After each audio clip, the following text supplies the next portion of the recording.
Smart syllabus ವಿದ್ಯಾರ್ಥಿಗಳೇ, ನಾವು SSLC ಎಕ್ಸಾಮ್ಗೆ ಹೆಲ್ಪ್ ಆಗಲೆಂದೇ ವರ್ಷ 2019-20 ಬೋರ್ಡ್ ರಿಲೀಸ್ ಮಾಡಿದಂತ ಮಾಡೆಲ್ ಕ್ವಶನ್ ಪೇಪರ್ ನ ಸಾಲ್ವ್ ಮಾಡ್ಕೊಳ್ತಾ ಇದೀವಿ. ಯಾಕಪ್ಪ ಅಂದ್ರೆ ಇದೇ ಪ್ರಕಾರದ ಕ್ವಶನ್ ಪೇಪರ್ 2022 ಮತ್ತು 23ನೇ ವರ್ಷವೂ ಸಹ ಬರುವಂತ ಚಾನ್ಸಸ್ ಇದೆ ಅಂತ ಬೋರ್ಡ್ ಈಗಾಗಲೇ ಹೇಳಿದೆ. ಅದಕ್ಕಾಗಿ ಒಂಥರ ರಿವಿಷನ್ ಅಂತ ತಾವಿದೆ ಹೇಳ್ಬೋದು. ಸೊ ಪ್ರತಿಯೊಂದು ಸಮಸ್ಯೆನ ನೋಡಿ ಹೊಸ ಐಡಿಯಾನ ಶಾರ್ಟ್ ಕಟ್ ಮೆಥಡ್ ಅನ್ನ ತಿಳ್ಕೊಂಡ್ಬಿಡಿ. ಸೊ ಇಲ್ಲಿವರೆಗೆ ಈ ಒಂದು ಕ್ವಶನ್ ಪೇಪರ್ ನಲ್ಲಿ ನಾವು 30 ಕ್ವಶನ್ಗಳನ್ನ ಸಾಲ್ವ್ ಮಾಡ್ಕೊಂಡ್ಬಿಟ್ಟಿದೀವಿ. So this is 31st question. ಇವತ್ತು ನಾವು 31ನೇ ಪ್ರಶ್ನೆಯಿಂದ ಕಂಟಿನ್ಯೂ ಮಾಡೋಣ. ಓಕೆ, ಕಂಪ್ಲೀಟ್ ವಿಡಿಯೋ ನೋಡಿ, ಕಂಪ್ಲೀಟ್ ಒಂದು ಎಲ್ಲ ಐಡಿಯಾನ ತಿಳ್ಕೊಂಡ್ಬಿಡಿ. ಓಕೆ, ಬನ್ನಿ.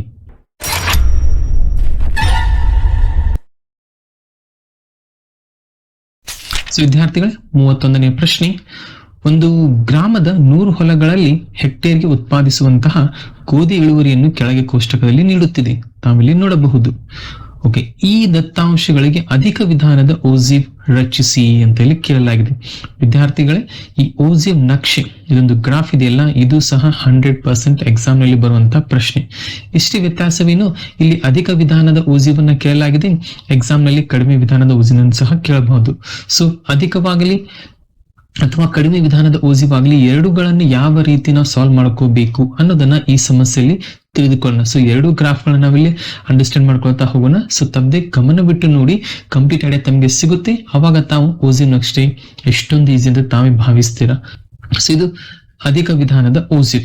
ಸೊ ಇಲ್ಲಿ ಕೊಟ್ಟಂತ ಈ ಉತ್ಪಾದನಾ ಇಳುವರಿ, ಸೊ ಇದನ್ನ ನಾವಿಲ್ಲಿ ಬರೆದುಕೊಳ್ಳೋಣ. ಉತ್ಪಾದನಾ ಇಳುವರಿ.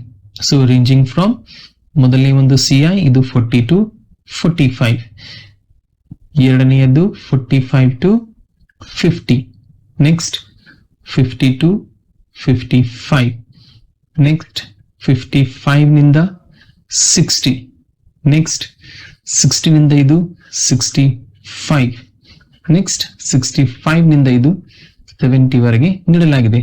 ಅದಲ್ಲದೆ ಇಲ್ಲಿ ಹೊಲಗಳ ಸಂಖ್ಯೆ, ಓಕೆ, ಸೊ ಹೊಲಗಳ ಸಂಖ್ಯೆನ ನೀಡಲಾಗಿದೆ. ಮೊದಲನೇದಾಗಿ ಇದು 4, ನೆಕ್ಸ್ಟ್ ಇದು 6, ನೆಕ್ಸ್ಟ್ ಇದು 16, ನೆಕ್ಸ್ಟ್ ಇದು 20, ತದನಂತರ ಇದು 30, ತದನಂತರ ಇದು 24.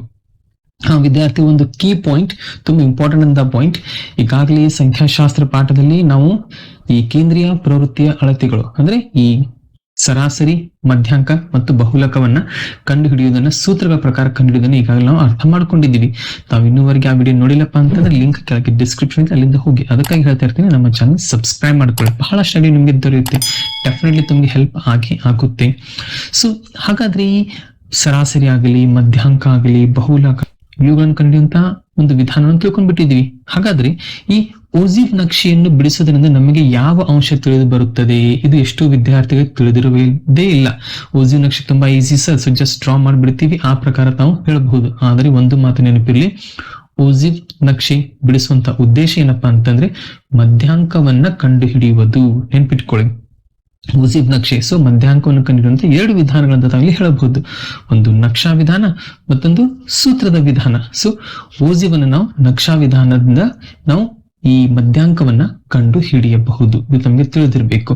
ಓಕೆ, ಈಗ ಈ 2 ಕಾಲಂಗಳಿವೆ. ಸೊ ಹಾಗಾದ್ರೆ ಈ 2 ಕಾಲಂಗಳಲ್ಲಿ ನಾವು ಯಾವ ಅಂಶವನ್ನ ತೆಗೆದುಕೋಬೇಕು ಅದನ್ನ ನಾವಿಲ್ಲಿ ತಿಳ್ಕೋಬೇಕು. ಓಕೆ, ಈ ಕೊಟ್ಟಂತ ಉತ್ಪಾದನಾ ಇಳುವರಿಯನ್ನ ಈ ಅಧಿಕ ವಿಧಾನದ ಓಜಿವ್ ರಚಿಸಲು, ಫಾರ್ ಎಕ್ಸಾಂಪಲ್ ಗ್ರಾಫ್ ನಲ್ಲಿ 40 ರಿಂದ 45 ಅಂದಾಗ ನಾವು ಅಲ್ಲಿ ಒಂದೇ ಪಾಯಿಂಟ್ ಅನ್ನು ಗುರುತಿಸಬೇಕಾಗುತ್ತೆ. ಇದು ನಮ್ಮ ಎಕ್ಸ್ ಆಕ್ಸಿಸ್ ನ.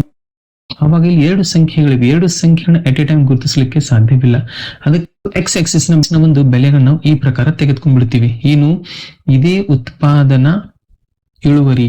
ಸೊ ಇದನ್ನ ಕಂಪ್ಲೀಟ್ ಆಗಿ ಬರ್ಕೊಳ್ಳಿ. ಓಕೆ, ಉತ್ಪಾದನಾ ಇಳುವರಿಯನ್ನ ನಾವಿಲ್ಲಿ ಈ ಪ್ರಕಾರ ಬರ್ಕೊಳ್ತೀವಿ. ಏನು, ಅಧಿಕ ವಿಧಾನ ಅಂತ ಇದೆ. ಸೊ ಇಲ್ಲಿ ಹೆಚ್ಚು ಅಥವಾ 40ಕ್ಕಿಂತ ಕಡಿಮೆ ಅಂತ ತಾವು ಈ ರೀತಿ ಬರ್ಕೋಬಹುದು. ಆದ್ರೆ ಸ್ವಲ್ಪ ಗಮನವಿಟ್ಟು ನೋಡಿ, ತಾವೇನಾದ್ರೂ ಇಲ್ಲಿ 45ಕ್ಕಿಂತ ಹೆಚ್ಚು ಅಂತ ಬರ್ಬಿಟ್ರೆ ಅದು ತಪ್ಪಾಗುತ್ತೆ. ಏಕೆ, ಇದರ ರೇಂಜ್ ನೋಡಿ 40 ರಿಂದ 45. ಸೊ 45ಕ್ಕಿಂತ ಹೆಚ್ಚು ಅಂದಾಗ ಆಟೋಮೆಟಿಕ್ ಅದು ತಪ್ಪು ಆಗೇ ಆಗುತ್ತೆ. ಅವಾಗ ನಾವೇನ್ ಹೇಳ್ಬಹುದು, 40ಕ್ಕಿಂತ ಹೆಚ್ಚು ಅಂತ ಹೇಳಬಹುದು. 40ಕ್ಕಿಂತ ಅಧಿಕ, 40ಕ್ಕಿಂತ ಅಧಿಕ ಅಂದಾಗ ಅಧಿಕ ಏಕೆ ಹೇಳ್ತಾ ಇದ್ದೀವಿ? ಏಕೆಂದ್ರೆ ಅಧಿಕ ವಿಧಾನದ ಓಜಿವನ್ನ ರಚಿಸಬೇಕಾಗಿದೆ. ಅವಾಗ 40ಕ್ಕಿಂತ ಅಧಿಕ ಅಂದ್ರೆ ಅದು 41, 42, 43, 44, 45ರವರೆಗೆ ಹೋಗಬಹುದು, ಹೌದಲ್ಲ?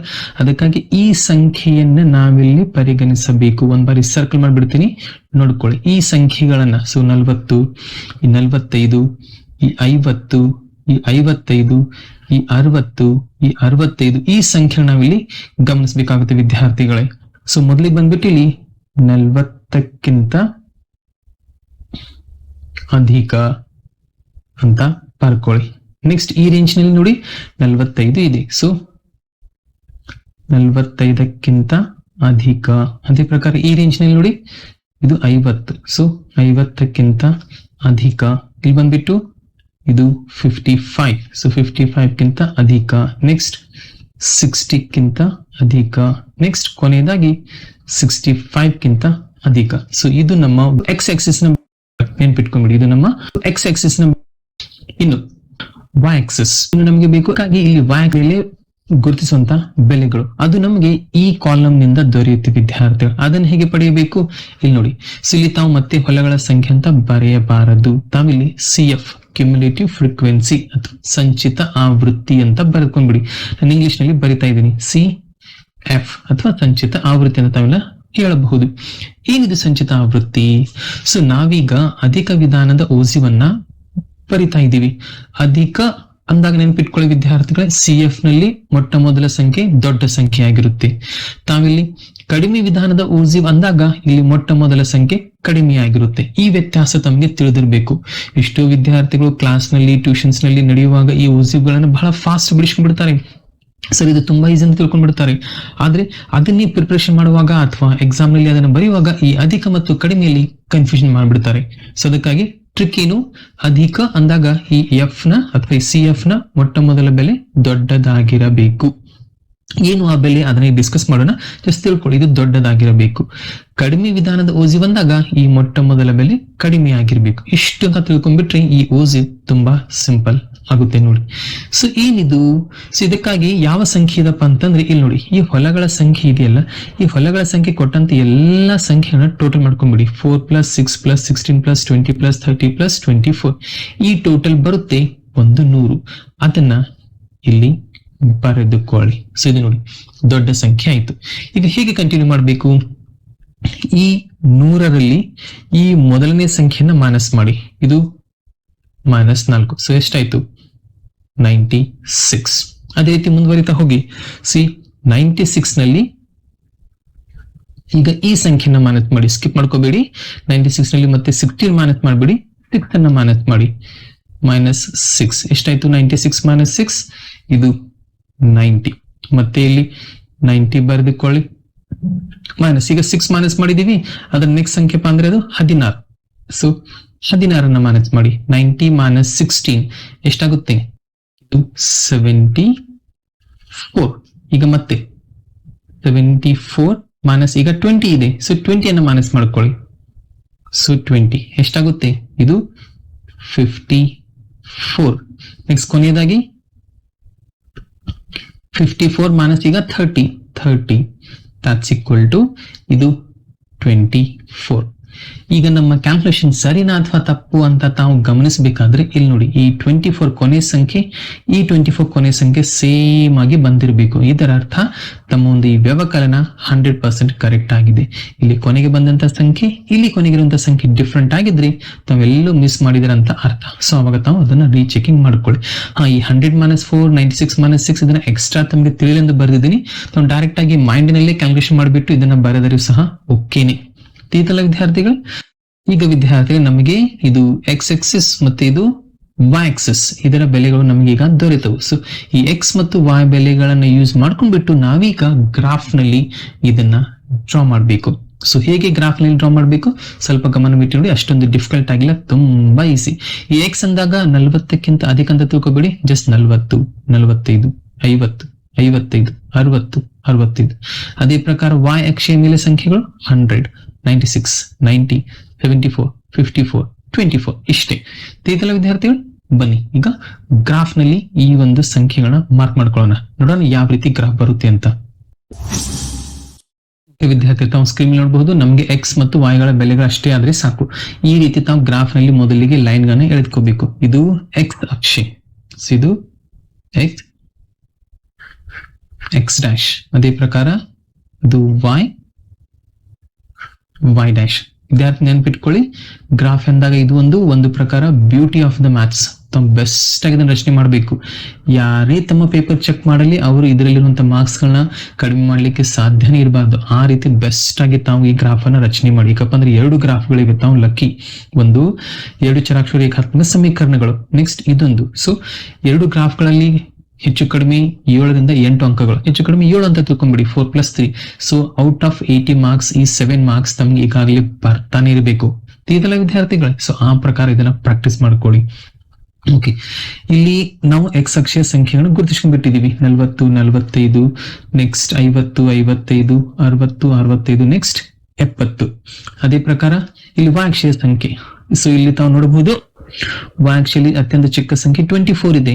ಅದರಲ್ಲಿ ಇಲ್ಲಿ 10, 20, 30, 40 ಅಂತ ಪ್ರಾರಂಭ ಮಾಡಲಾಗಿದೆ. ನಾವು 20, 40, 60 ಈ ಪ್ರಕಾರ ಸಹ ತೆಗೆದುಕೋಬಹುದು. ಮತ್ತೆ ತಮ್ಮ ಗ್ರಾಫ್ ನಲ್ಲಿ ಮಧ್ಯದಲ್ಲಿ ರೇಖೆಗಳಿರುತ್ತವೆ, 10 ರೇಖೆಗಳಿರುತ್ತವೆ, ಆದ್ರೆ ಇಲ್ಲಿ ಇಲ್ಲ. ಸೊ ಆ ಪ್ರಕಾರ ನಾವು ಇಲ್ಲಿ ಗುರುತಿಸಿಕೊಳ್ಳೋಣ. ಓಕೆ, ಸ್ವಲ್ಪ ಕಾನ್ಸಂಟ್ರೇಟ್ ಮಾಡಿ ನೋಡಿ. ಸೊ ಫಸ್ಟ್ ಒಂದು ಬಂದ್ಬಿಟ್ಟು ಅದು ಎಕ್ಸ್ ನ ಬೆಲೆ 40, ಯಾಕಂದ್ರೆ 40ಕ್ಕಿಂತ ಅಧಿಕ. ನೆಕ್ಸ್ಟ್ y ನ ಬೆಲೆ 100. ಸೊ ಎಕ್ಸ್ 40, y 100 ಎಲ್ಲಿದೆ ನೋಡಿ, ಇಲ್ಲಿದೆ ನೋಡಿ. ಸೊ ಈ ಪಾಯಿಂಟ್ ಗೆ ಒಂದು ಮಾರ್ಕ್ ಅನ್ನ ಮಾಡಿ. ನೆಕ್ಸ್ಟ್ ಬೆಲೆ ಅದು 45ಕ್ಕಿಂತ ಹೆಚ್ಚು, ಸೊ ಇದು. ಹಾಗೂ y ನ ಬೆಲೆ 96. ಸೊ 96 ಈ ಒಂದು ಗ್ರಾಫ್ ನಲ್ಲಿ ಎಕ್ಸಾಕ್ಟ್ ನಲ್ಲಿ ನನಗೆ ಮಾರ್ಕ್ ಮಾಡಲು ಆಗ್ತಾ ಇಲ್ಲ. ತಮ್ಮ ಒಂದು ಗ್ರಾಫ್ ನಲ್ಲಿ ಲೈನ್ಸ್ ಗಳು ಇರ್ತವೆ. ಸೊ ಮಧ್ಯದಲ್ಲಿರುವಂತದ್ದು 95, ಒಂದು ರೇಖೆ ಮೇಲೆ ವಿದ್ಯಾರ್ಥಿಗಳು. ಸೊ ಇಲ್ಲಿ 96 ಅಂತ ತಾವು ಮಾರ್ಕ್ ಮಾಡ್ಕೋಬೇಕು. ನೆಕ್ಸ್ಟ್ ಬಂದ್ಬಿಟ್ಟು 50. ನೆಕ್ಸ್ಟ್ y ನ ಬೆಲೆ 90 ಅದು. ಸೊ ಇಲ್ಲಿ ನೋಡಿ ಇದು 90. ಸೊ ನೋಡಿ ವಿದ್ಯಾರ್ಥಿಗಳು, ಅಧಿಕ ವಿಧಾನದ ಓಜಿ ಬಂದಾಗ ಗ್ರಾಫ್ ಮೇಲಿನಿಂದ ಬರುತ್ತೆ, ಕಡಿಮೆ ವಿಧಾನದ ಓಜಿ ಬಂದಾಗ ಗ್ರಾಫ್ ಕೆಳಗಿನಿಂದ ಬರುತ್ತೆ. ಈ ವ್ಯತ್ಯಾಸ ತಮಗೆ ತಿಳಿದಿರಬೇಕು. ನೆಕ್ಸ್ಟ್ 55ಕ್ಕಿಂತ ಹೆಚ್ಚು, ಅವಾಗ ಇಲ್ಲಿ 74. ಸೊ ನೋಡಿ ಇದು 55ಕ್ಕಿಂತ ಹೆಚ್ಚು. ಸೊ ಇದು 70. ಸೊ ಇಲ್ಲಿ ಮಧ್ಯದಲ್ಲಿ 75 ಬರುತ್ತೆ, ಒಂದು ಲೈನ್ ಕೆಳಗೆ. ಸೊ ಇದು 55. Next so 60 54ಕ್ಕಿದೆ. ಸೊ ಇದು 50, ಮಧ್ಯದಲ್ಲಿ 55 ಇರುತ್ತೆ, ಒಂದು ಲೈನ್ ಕೆಳಗೆ. ಓಕೆ, ನೆಕ್ಸ್ಟ್ ಇನ್ನು 65 ಇದು 24 ವರೆಗೆ ಇದೆ. ಸೊ 20 ಇಲ್ಲಿದೆ, 25 ಮಧ್ಯದಲ್ಲಿ ಬರುತ್ತೆ, ಒಂದು ಲೈನ್ ಕೆಳಗೆ ಮಾರ್ಕ್ ಮಾಡಿ. ಇದು 24.